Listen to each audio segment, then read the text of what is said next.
Hey guys, subscribe for daily content, and if you're shopping for gear, make sure you check out the description for the newest items at some of the very best online retailers. There's also links for some of the items that I personally recommend. Thanks! What's going on YouTube? Metal Complex here, and today I've got another short, little unboxing video to share with you guys. Something from Kubey or KB knives. I'm still confused about that, but either way, something that might be interesting. The last two that came from KB or Kubey, whoever you are, were actually pretty interesting. There's been, in their premium end, it's been very lackluster for a while. Their budget end has been great for a long time. I've always been a big fan of Kubey knives in that territory, but the premium end, yeah. So this is a premium knife, and we're going to take a look at it. I'll link it down in the description like I usually do. Thanks to my patrons for supporting me. What model is this? Just an unboxing and first impressions today.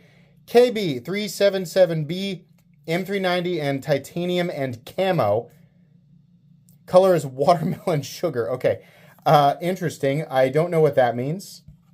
Oh, okay, well, I guess that does make sense. That actually does look kind of neat. A little bit on, oh, we have to open it all the way up. We haven't actually gotten all the way into it yet. There we go. Okay, so what was this called?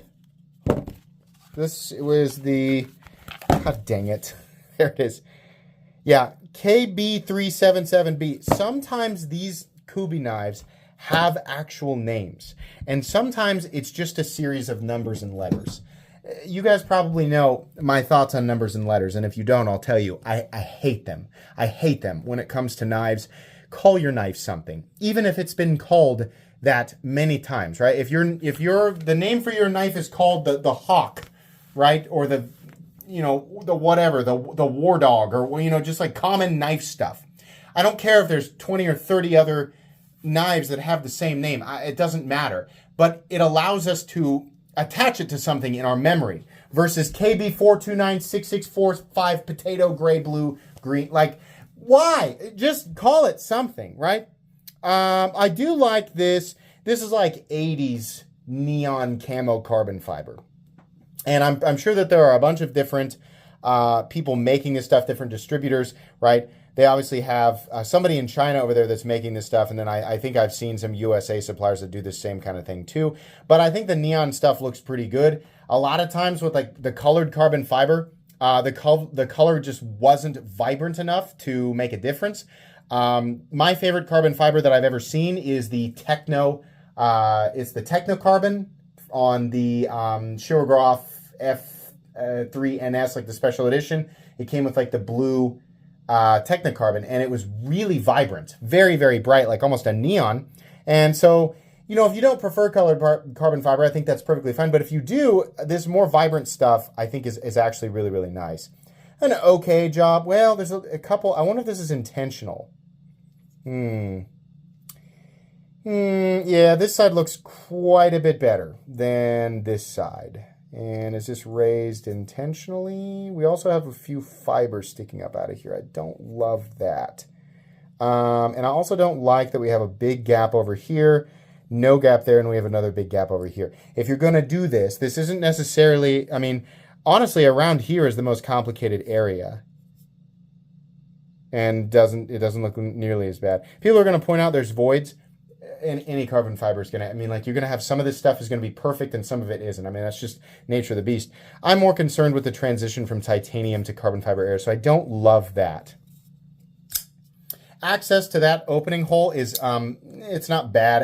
I wish that it was cut a little bit lower, right? You kind of have this area that's cut off right here. It limits your access to it. So a scallop right here, even though this is obviously where the nested liner lock is, that would have been a lot better. Contour titanium, honestly, pretty good open design. Who designed this? Lundquist. Okay.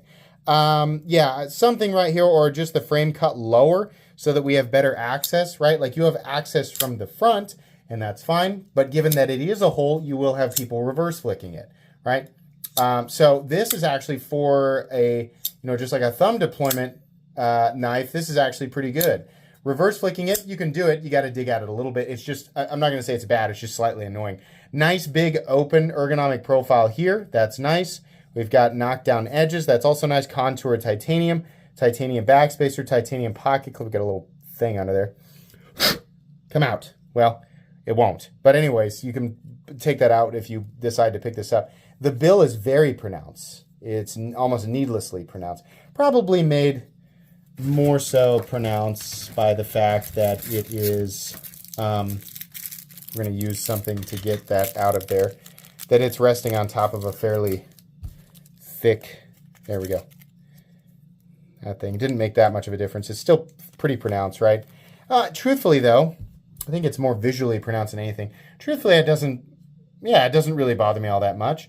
Jimping is functional. I wish it extended out a little further. We have a tumbled, tumbled, I believe this is M390. There you go. Now, on their website, I did read they are hitting their M390 to at least 60 to 61. It actually might be 60 to 62, but the baseline was definitely 60. So I'll give you that. Kubey, thank you very much for hitting that. You've got a lot of argument in the community about whether or not 59 is okay for M390. I would argue that you kind of lose the main idea of M390 when it's a pocket knife blade, thin geometry, on a knife that's made for cutting continuously.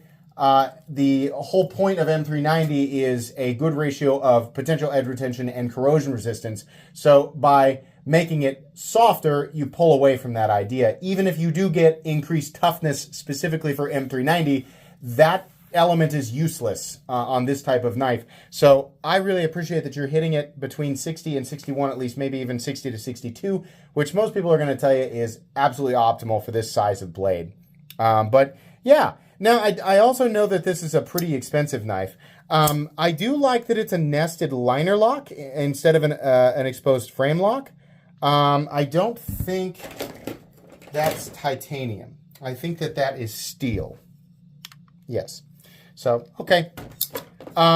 This is like this version you're looking at here, I think is about $300. The base line version of this knife, or the base version, I think, unless I missed something, is like $290. Yee, man, that is high up there. I don't know that I love that. I got to be honest with you. And everybody, all these different companies, they're working under slightly different rules. The problem is that you have a lot of Kubey's main competition creating essentially the same thing. In some cases, S90V, which isn't that much more expensive. Like if you're buying it to turn it into a blade, right? They are purchasing it through, I think what I remember hearing is it's all from Crucible. It's not like there's a Chinese S90V or a Chinese M390. No. They're getting it from Crucible if it's S90V. They're getting it from Bowler if it's M390, right? But buying it, there's not a huge difference between M390 and S90V in terms of their cost, right?